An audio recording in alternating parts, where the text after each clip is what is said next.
introduction anyways. My name is Terrence McCarron. Thank you everybody for jumping on the call today. Very excited to talk to you about Msolutions. So I'm a field sales engineer with Symco, and my counterpart Vinny, Veneziale, he's going to take the reins and show you the ins and outs of what Msolutions can offer and help you and your clients with. Yeah, so welcome everyone. I'm basically going to go through the website and break out a couple key components, but I'm actually going to start with a little background. So Msolutions, second here.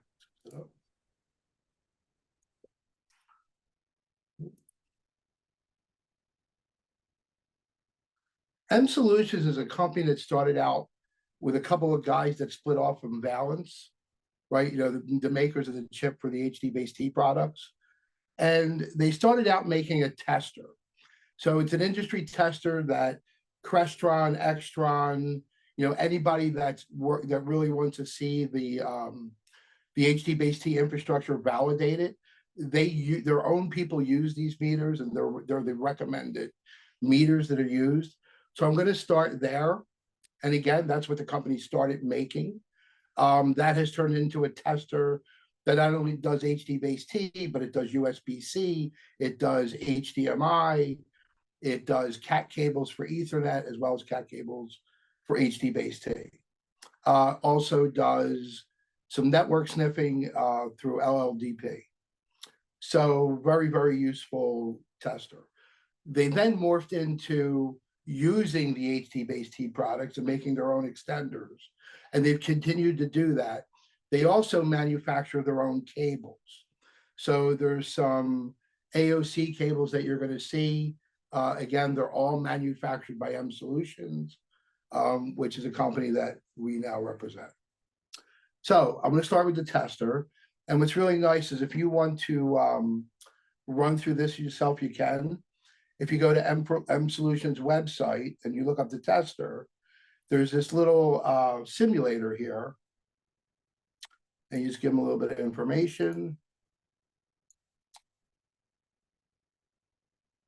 And it'll open up the simulator for you.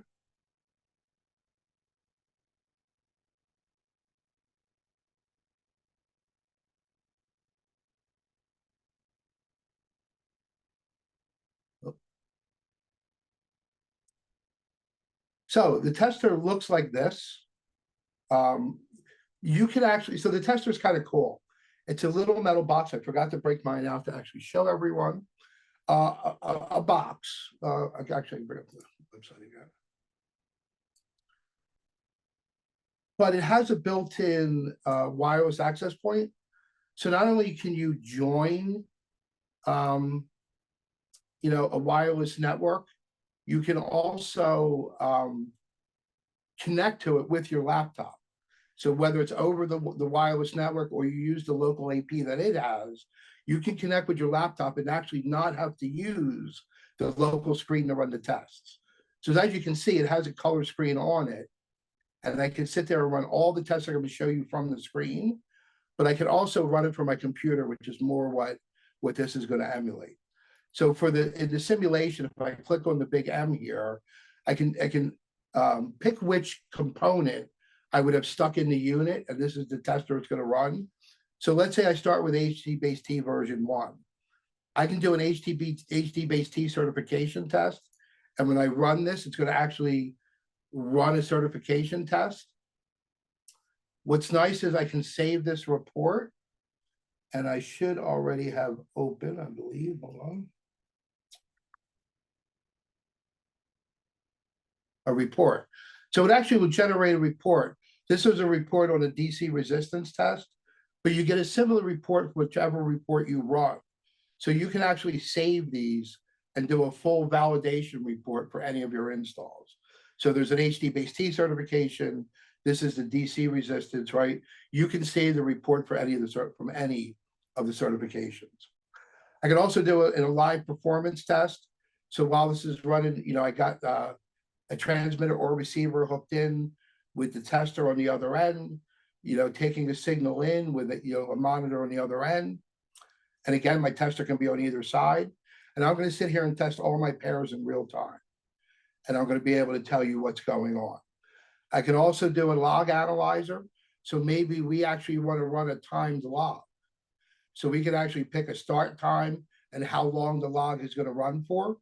Maybe we know that every day at, sometime between 2 and 3 o'clock, they're complaining about artifacts in the video. We could put our device in the path, turn around, set the log up to run during that time, and see what's going on with the signals. Maybe it's a university and there's some piece of equipment firing up. We would actually see that doing the analyzer, looking at the performance test. It also has an HDMI generator built in. If you go into the enable 300M mode and go into advanced, you can actually get 4K 60 hertz 444. The simulation here doesn't allow that though, but I can do up to 4K 30 from here or 1080 60. I can pick my color depth, and I can pick a couple of patterns. If I go into my advanced settings, I actually have a lot more resolutions to pick from. I have more patterns to pick from. And again, I can change my color depth, and 444 would be an option with the appropriate setting set. Yeah, it's not working yet. I also have an EDIT analyzer. So if I am connected with this HDMI generator to a display, I'm going to be able to pull the EDIT off that display, and I'm going to be able to tell you everything it supports. I also have a network analyzer built in. Again, all these tests are just simulations, so each time I run the test, it may look different. But this was doing an SNMP reading, telling you how many neighbors you have, and telling you some information about the network you're on. All those reports are saved on the unit. You also have the ability to sync it with a cloud account, so that everything I'm doing on here, if I have an internet connection, will also be synced up on the cloud, where I can get to it from any of my PCs anywhere. And again, I can go through, this one's kind of interesting. USB cables, all cables look the same, all cables are not the same. So if we say we want to do a supported features of a cable, we put the module in for the USB-C, we plug the cable in, and we would find out everything this cable supports. And let me run it again, because you're going to find some cables. This would be a great cable that supports anything we want to do over USB-C. If I run, let's see, there's going to be a test where it fails somewhere, but you'll see some cables, may not be backward compatible. Some cables may not support alt mode. You don't know when you pick the cable up. So you'll find that, hey, I have certain cables connected, and I've even had where if they're connected with the right orientation, flip a cable over and it won't work, and never understood why. Once I got this tester and tested some of my own cables, I started understanding that some of these cables I bought off Amazon were wired differently than full-fledged cables. And that was contributing to my issue. So again, very useful, because all these cables look the same, but we're looking for different performance out of each of them. And some of these higher rated cables that say they do 10 gig, that's great. They may not be backward compatible, which means they may not support USB 2 or 3 features, or USB 1 features, which some devices, composite devices, may have all of it in one. So again, the tester is becoming very, very important in our environment. Okay, that's enough about the tester. Again, it's a great product. Crestron, Extron, they both recommend this. This is on their, recommended test equipment webpage. But now let's go into some of the products that they have. So I want to start with their cables. So they make some really good cables, and they're making them in distances that we're not seeing other manufacturers make, and they're actually working where we know they're problematic cables. Let me give you an example. This cable here, the MS-USB-C DVCS BC. BC means backward compatible. But if I look at this cable supports everything, including alt mode. if you're using a Cisco EQ codec and you're trying to do the BYOM option as well as using it for content sharing, it requires a cable that's full featured like this one. You can buy a 9-meter cable from Cisco. It's the longest cable they sell.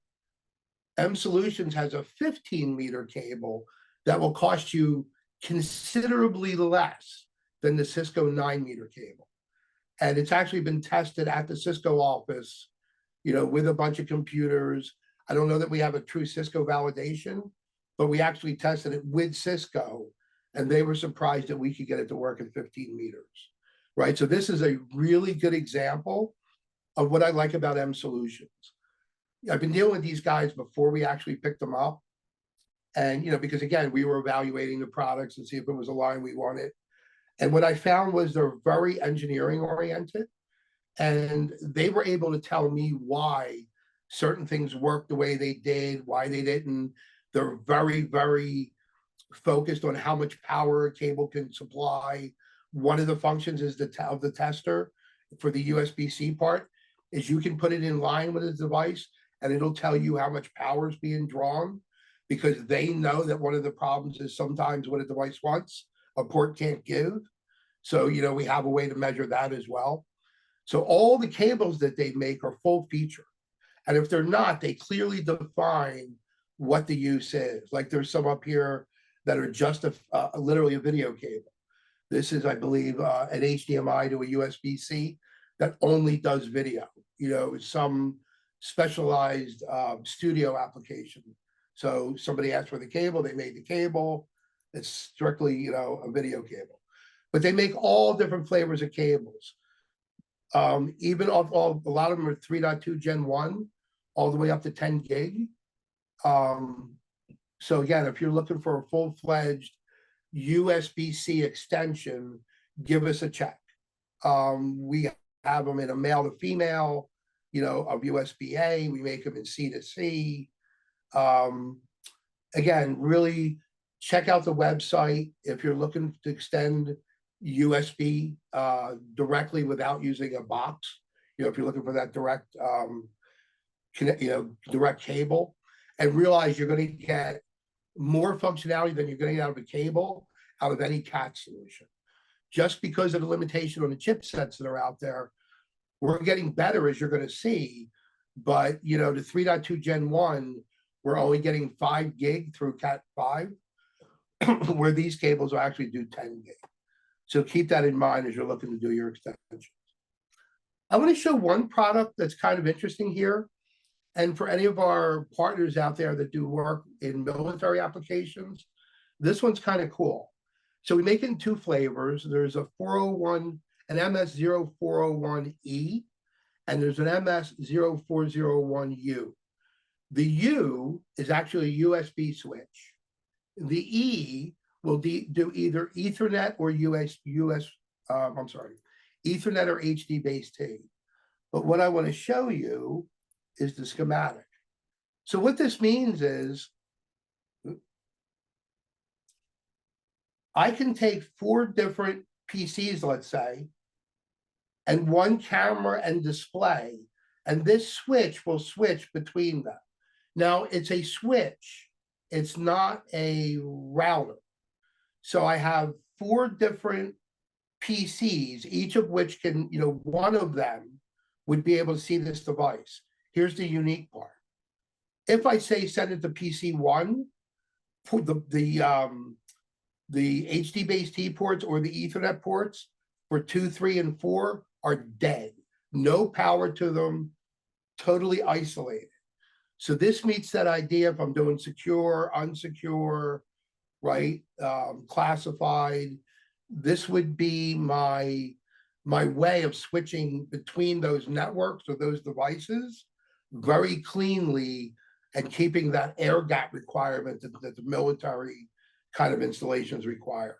So I wanted to take the time to point this out because for those special applications, it's a very unique solution. And notice it's also remotely controllable, either over IP or over an RS-232 connection. So I thought that one was cool and worth pointing out. Get out of my way. Okay.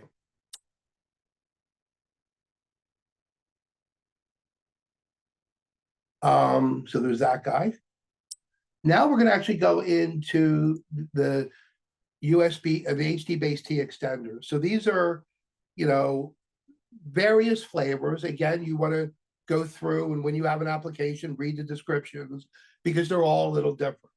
This one's my go-to at the moment, the MS3 PRI. This guy is doing 4K at 18 gig up to 100 meters, right? So that's 4K, 44460, up to 100 meters.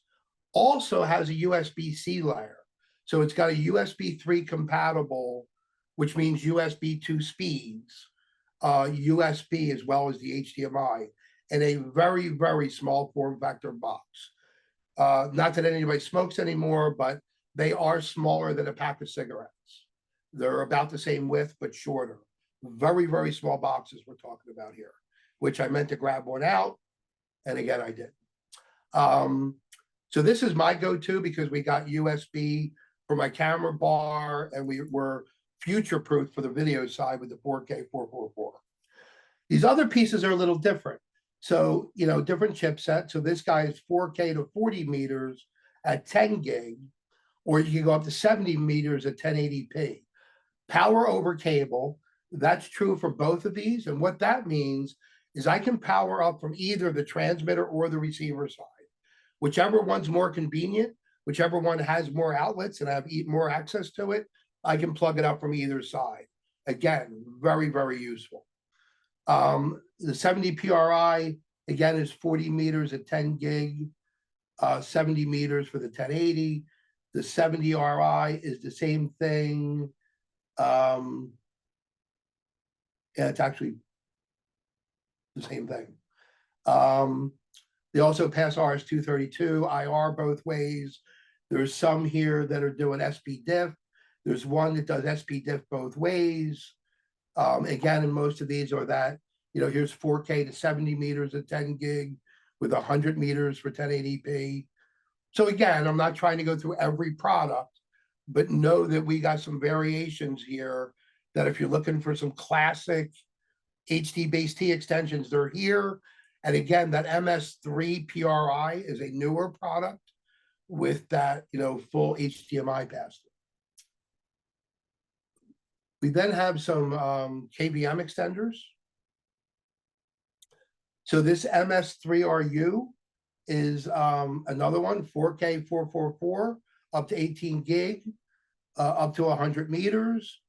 POC, power over cable from either side with RS-232 pass-through. I believe the other one didn't have the RS-232 port. And then we have an HDBaseT, again, another set of generation of chips, 4K to 40 meters at 10 gig with RS-232 pass-through. Also make a wall plate transmitter. The one shown here is not Decora. What I love about these guys is when we bring something to the table and say, hey, in order to make this more sellable over here, we need this. They're very accommodating. We told them that if you wanted to be, a player here, you need to have Decora plates. They are now offering this in Decora. So there will be, I believe a USB-C and then an HDMI and USB-A, both in Decora extenders as well. These devices, these two, the 310U1R and the 310U2R, kind of the same device, except one has a single USB-A port, the other one has two. Same thing up here. This one has two USB ports and a USB-A. When you go to the 3RU, your connections are actually USB-C. They're still, USB 3 compatible, so USB 2 rates, but USB-C connectors. Now we're going to get into what everybody's really looking for, is the straight up USB extenders. So if you look at the part numbers, anything that has a 3 in it, like the 63U, the 63U1C, the 63U1A, the XRs, and they're the ones on this page. These ones are actually USB 3.2 Gen 1 extenders, 5 gig, full bandwidth.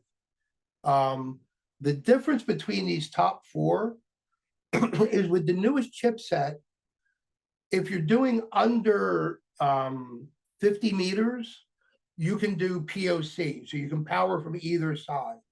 Once you go over 50 meters, you have to power it from one side.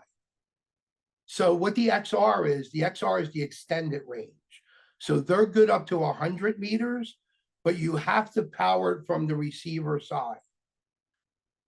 Same thing with the 63U1A.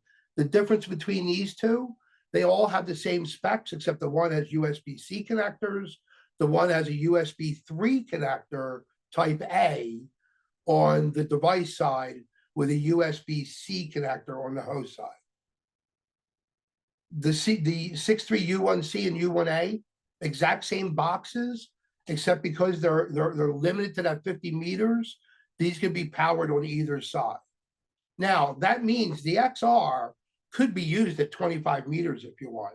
So if you just want to stock a bunch of them and, you know, having that POC option doesn't matter to you, you would stock the XRs and you'd be good anything from short to long, right, all the way up to 100 meter. But if the POC is important to you and you're running under that 50 meter, right, then that POC does have some advantages. Then you could, you know, use the 63U1Cs without the XR. Now here, these guys are, I believe these are USB 3 compatible.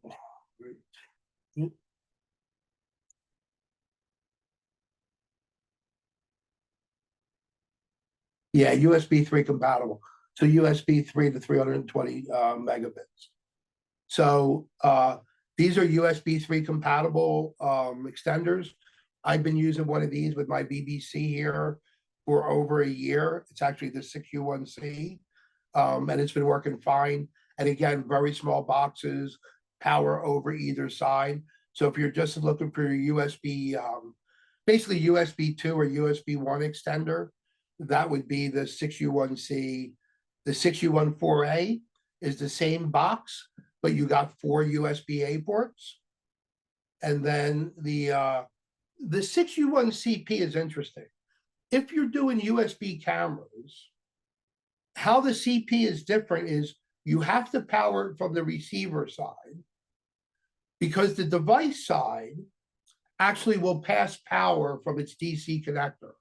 So when you buy the 6U1CP, it comes with a cable that you would screw into the locking power connector on the camera side.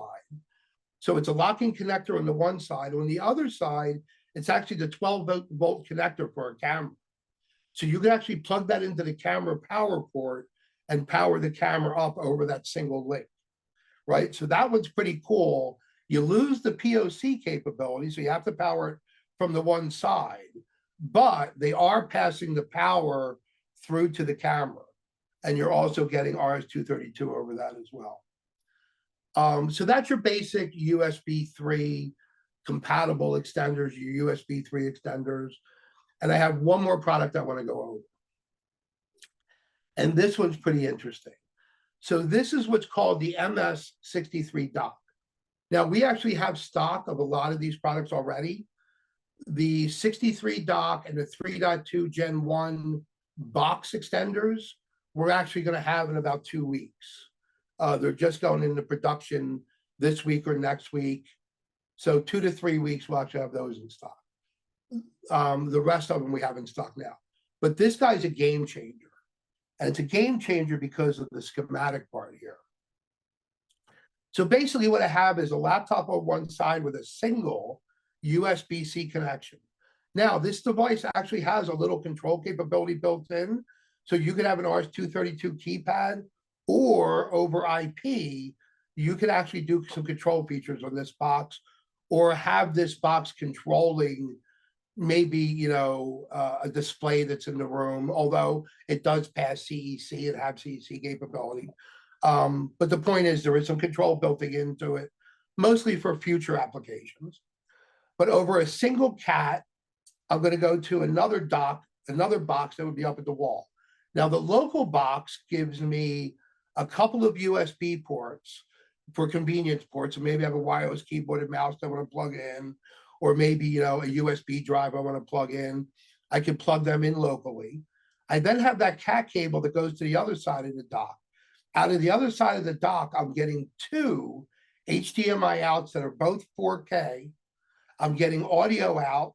I'm getting my USB 3.2 Gen 1 and my RS-232. So basically, whatever peripherals on that side I can pass back, as well as I'm pulling off two displays. And I'm doing that, one using Display Link and one using alt mode. So I'm actually getting two 4K 60 displays out over that single cable. Pretty cool box. This is kind of a holy grail that we had another manufacturer that we used to carry who was promising a box like this for a couple of years, and they're still not there. I'm happy to see that we now have a manufacturer that is bringing this to market. So again, that was the last product I want to show. Again, this one has some really, really cool capabilities. I highly recommend people reach out to us and try to get a demo of it. Once they're available, get one in your hands and play with it. This one's kind of a game changer. All right, Terrence, so that was the end of the products. Do we have anything in the chat? If anybody has any questions, you know, by all means, drop them in the chat. All right, Jonathan asks, all the USB extenders say USB 3.1. Are they backwards compatible with all previous USB gens? They are. They are as well. Yes, they are. Yep.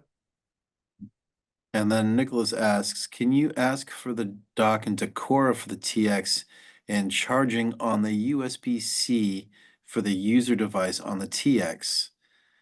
Maybe using the same. Charging is not there yet, but they're talking about added, especially into the dock. There may actually be eventually a four-port USB-C switch that provides power ahead of this device. So that's kind of where we're going with the dock. Some of the other devices, I think there'll be an add-on device to get USB-C power through. Hopefully that answers everything for you all. Anybody else have any other questions, either in the chat or in the Q&A? And again, we have some of these products in. Your local RSMs have them. We have them at Sterling. However you're dealing with us, reach out and by all means test out some of these cables, or you know, give them a shot. We're having some really, really good luck with them. Yep.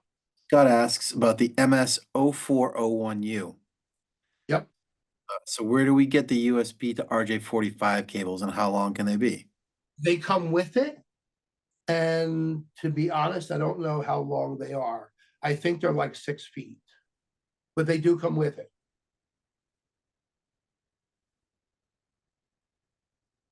Great questions, everybody. Anybody else have any questions? Yeah, that USB one, just like I was talking about with HDMI, if you do the USB one, same thing, right? So if I have just a USB camera or a docking station or something that I want to pass around, works the same way. All right. Well, if there's no more questions, I really thank everyone for their time. Again, we're really happy with this line. Everybody that's tried it, everybody that's tested a tester is buying a tester. Everybody that's tested a cable has reported no issues with anything they've tested it with. And as far as I'm concerned, all I want out of these products is for them to be transparent. And that looks like what we're seeing. So again, we can't ask for any more. All right, everyone, thank you for your time. And as always, see you soon.